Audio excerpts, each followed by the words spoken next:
I hope you like it. If you like it then please subscribe and definitely press the bell icon. And हाँ, अगर कुछ समझ ना हो तो नीचे कमेंट कर देना और अपने सारे फ्रेंड्स के साथ शेयर जरूर कर देना। By the way, thanks for watching. आज हम पढ़ेंगे ऑस्मोटिक प्रेशर।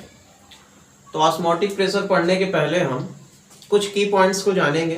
तो जो हमारा फर्स्ट की पॉइंट्स है वो है semi permeable membrane. Semi permeable membrane. तो सेमी परमिएबल मेम्ब्रेन क्या होती है, इसको वर्ड से ही समझेंगे। सेमी का मतलब है किसी किसी को, परमिएबल का मतलब है परमिशन देना, मेम्ब्रेन का मतलब है छन्नी से, मतलब किसी किसी को ये परमिशन देती है फिल्टर होने के लिए। तो ये किसको परमिशन देती है? सॉल्वेंट को। किसको देती है? सॉल्वेंट को। सेमी परमिएबल मेम्ब्रेन का मतलब है किसी किसी को ये परमिशन देती है फिल्टर होने के लिए, तो सॉल्वेंट को। ठीक है। आपने घर में देखा होगा जब चाय पक जाती है तो उसको हम क्या करते हैं? चाय की छन्नी से फिल्टर करते हैं। तो जो एसपीएम है यहाँ पे उसका वर्क भी यही है। एसपीएम का मतलब है कि सेमी परमिएबल मेम्ब्रेन।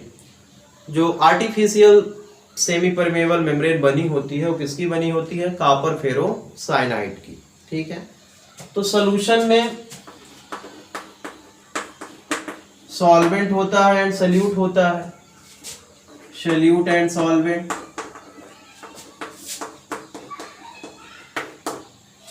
तो सल्यूट क्वांटिटी में क्या होता है? कम होता है, लेकिन साइज इसकी क्या होती है? बिगर होती है। इसकी साइज बिगर होगी। और सॉल्वेंट की क्या होती है? स्मॉलर होती है साइज, लेकिन क्वांटिटी इसकी ज्यादा होती है, मतलब कंसंट्रेशन इसका ज्यादा होता है और इसका क्या होता है? कंसंट्रेशन कम होगा। साइज इसकी क्या होगी? ज्यादा होती है। साइज मतलब बड़ी होगी और इसकी क्या होगी? छोटी होगी। अब हम इसको समझते हैं किससे? अब हम इसको समझते हैं एक एग्जांपल लेके। तो ये एक बकेट है। बकेट के सेंटर में हमने यहाँ पे क्या लगा दिया है? Semi permeable membrane. ठीक है। ये सेमी परमिएबल मेम्ब्रेन है।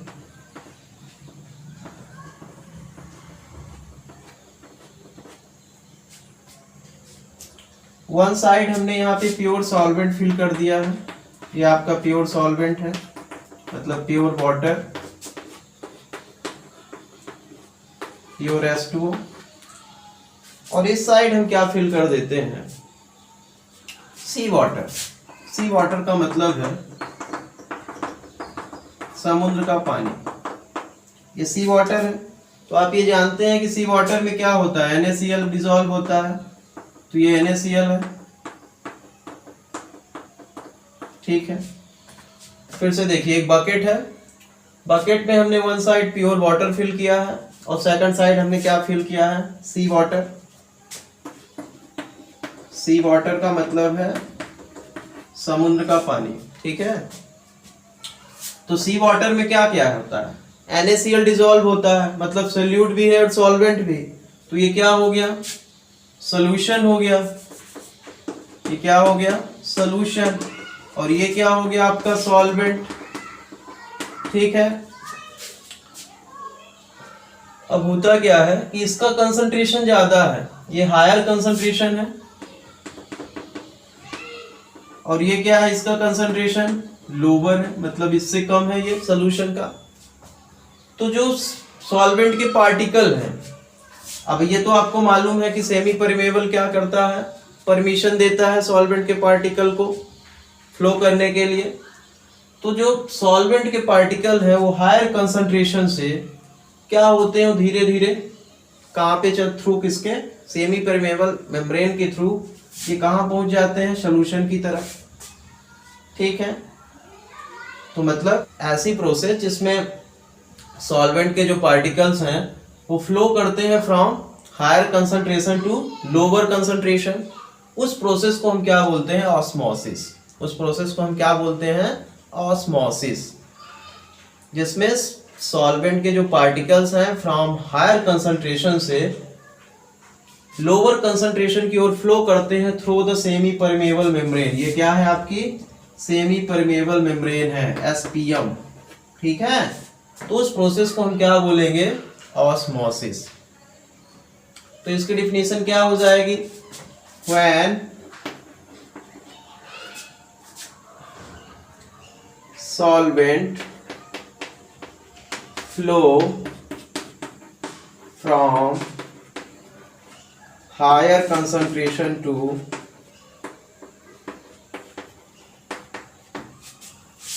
lower concentration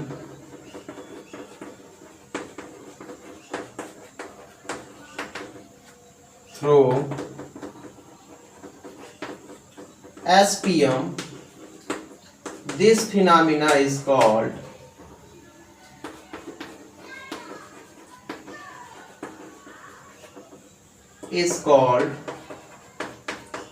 osmosis. इस फिनोमिना को हम क्या बोलेंगे, ऑस्मोसिस। और ऑस्मोसिस जो फिनोमिना है वो एक नेचुरल फिनोमिना है।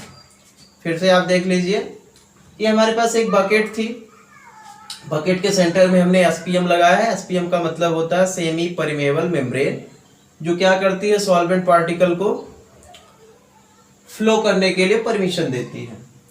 तो यहाँ पे हमने क्या फिल किया था, प्योर वाटर जिसका कंसंट्रेशन हाई है, और इस साइड हमने एक सोल्यूशन फिल किया था। तो सोल्यूशन में हमने क्या लिया था, सी वाटर, मतलब इसमें सॉल्यूट क्या था, NaCl। ठीक है, तो होता क्या है कि जो सॉल्वेंट के पार्टिकल्स हैं वो फ्लो करते हैं from higher concentration to lower concentration की तरफ थ्रू द एसपीएम। इस प्रोसेस को हम क्या बोलते हैं, ऑस्मोसिस प्रोसेस। और ऑस्मोसिस प्रोसेस जो है वो क्या है, एक नेचुरल फिनोमिना है। अभी आपने ये समझा कि ऑस्मोसिस क्या होता है। अब हम आते हैं किसमें, ऑस्मोटिक प्रेशर में। तो जो सॉल्वेंट था वो फ्रॉम क्या करता है, flow higher concentration to lower concentration. तो इससे क्या होता है कि इसका कंसंट्रेशन बढ़ जाता है। तो इससे क्या होता है कि सॉल्यूशन का कंसंट्रेशन बढ़ जाता है। जब बढ़ जाता है तो हम यहाँ पे क्या करते हैं, प्रेशर अप्लाई करते हैं। यहाँ पे हमने क्या अप्लाई किया, प्रेशर अप्लाई किया। जब हम प्रेशर अप्लाई करते हैं तो जो ऑस्मोसिस की प्रोसेस होती है वो क्या होती है, रुक जाती है। ऑस्मोसिस की प्रोसेस होना बंद हो जाती है। मतलब क्या, P इक्वल टू क्या हो जाता है, पाई। पाई क्या है यहाँ पे, ऑस्मोटिक प्रेशर है। ऑस्मोटिक प्रेशर को हम पाई से डिनोट करते हैं। तो जैसे ही हम यहाँ पे प्रेशर अप्लाई करते हैं सॉल्यूशन के साइड, तो क्या होता है कि जो ऑस्मोसिस प्रोसेस हो रही है वो क्या होती है, प्रोसेस होना बंद हो जाती है। उसी को हम क्या बोलते हैं, ऑस्मोटिक प्रेशर। तो यहाँ पे P इक्वल टू कितना हो जाता है, पाई। P क्या है, प्रेशर है, और पाई क्या होता है आपका, ऑस्मोटिक प्रेशर है। मतलब जो हमने प्रेशर अप्लाई यहाँ पे किया है सॉल्यूशन पे, तो इससे क्या होता है कि जो ऑस्मोसिस प्रोसेस होती है वो होना बंद हो जाती है। तो ऑस्मोटिक प्रेशर क्या होगा कि आपने अभी ये देखा था कि जो सॉल्वेंट था वो हायर कंसंट्रेशन से लोअर कंसंट्रेशन की ओर फ्लो होता है। तो हम क्या करते हैं, सॉल्यूशन पे प्रेशर अप्लाई करते हैं। तो जैसे ही हम प्रेशर अप्लाई करेंगे तो क्या होता है कि जो ऑस्मोसिस प्रोसेस है वो होना बंद हो जाती है। उसी को हम क्या बोलते हैं, ऑस्मोटिक प्रेशर बोलते हैं। मतलब P इक्वल टू कितना, पाई। और पाई क्या है, ऑस्मोटिक प्रेशर है। अभी आपने ऑस्मोटिक प्रेशर को पढ़ा। ऑस्मोसिस प्रोसेस में क्या होता है कि जो सॉल्वेंट है वो हायर कंसंट्रेशन से लोअर कंसंट्रेशन की ओर फ्लो करता है थ्रू द एसपीएम, मतलब सेमी परमेबल मेम्ब्रेन। ठीक है, उसको हम ऑस्मोसिस बोलते हैं। तो इसके बाद आपने ये पढ़ा था ऑस्मोटिक प्रेशर। तो ऑस्मोटिक प्रेशर में क्या होता है कि हम सॉल्यूशन में क्या करते हैं, प्रेशर अप्लाई करते हैं, जिससे ऑस्मोसिस प्रोसेस जो होती है वो वर्क करना बंद कर देती है। उसको हमने क्या बोला, ऑस्मोटिक प्रेशर। इसको हम पाई से डिनोट करते हैं। अब हम पढ़ेंगे क्या, रिवर्स्ड ऑस्मोसिस, जिसको क्या बोलते हैं, आरओ। जो आपके घर में पीने वाला पानी लगा होता है आरओ, उसमें जो प्रोसेस होती है वो रिवर्स्ड ऑस्मोसिस है। तो इसमें होता क्या है कि जैसे ही हम प्रेशर ज्यादा करते हैं ऑस्मोटिक प्रेशर से, तो जो सॉल्वेंट है वो कैसे फ्लो करता है, from lower concentration to higher concentration की ओर। क्या करता है, लोअर कंसंट्रेशन से हायर कंसंट्रेशन की ओर फ्लो करता है। उसको हम क्या बोलते हैं, रिवर्स ऑस्मोसिस। आप ये जानते हैं कि ऑस्मोटिक प्रेशर जो होता है वो क्या है, कॉलीगेटिव प्रॉपर्टीज है। तो 11th क्लास में आपने पढ़ा था ideal gas equation, PV equal to कितना, एनआरटी, जो चैप्टर नंबर 5 में गिवन था। पीवी इक्वल टू क्या है, एनआरटी होता है। ये क्या है, आइडल गैस इक्वेशन है। ये गैस के लिए था यहाँ पे पी। अब यहाँ पे हम ऑस्मोटिक प्रेशर के लिए क्या राइट करेंगे, पी के प्लेस पे पाई, ठीक है। तो पाई भी इक्वल टू कितना होगा, एनआरटी। एन को यदि हम ट्रांसपोज कर दें इधर तो क्या हो जाएगा, pi equal to n upon V R T, ठीक है।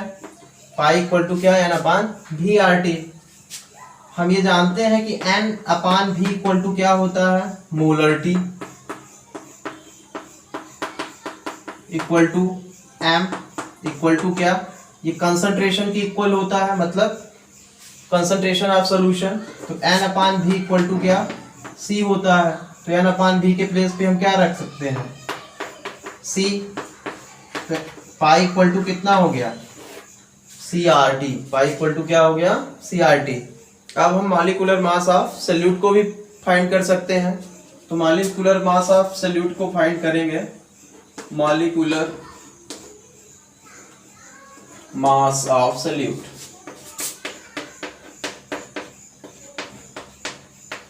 कैसे डिटरमाइन करेंगे, देखिए इधर यहाँ पे क्या इक्वेशन बनी है, पाई इक्वल टू क्या, n upon, pi equal to n upon V R T, ठीक है। एन अपान वी, एन का मतलब क्या होता है, number of moles of solute, मतलब एन इक्वल टू डब्ल्यू बी अपान एम बी। तो इस वैल्यू को हम यहाँ पुट कर देंगे, पाई इक्वल टू क्या, डब्ल्यू बी आर टी अपान क्या, वी इंटू एम बी। अब हमको फाइंड क्या करना है, एम बी फाइंड करना है। हमको क्या फाइंड करना है, एम बी। एम बी क्या होता है, मॉलिक्यूलर मास ऑफ सॉल्यूट। तो एम बी यहाँ नीचे इधर जाएगा तो क्या हो जाएगा, ऊपर हो जाएगा, मतलब एम बी इक्वल टू हो जाएगा आपका W b r t upon क्या, पाई भी। इस फार्मूले से हम मॉलिक्यूलर मास ऑफ सॉल्यूट को भी फाइंड कर लेंगे।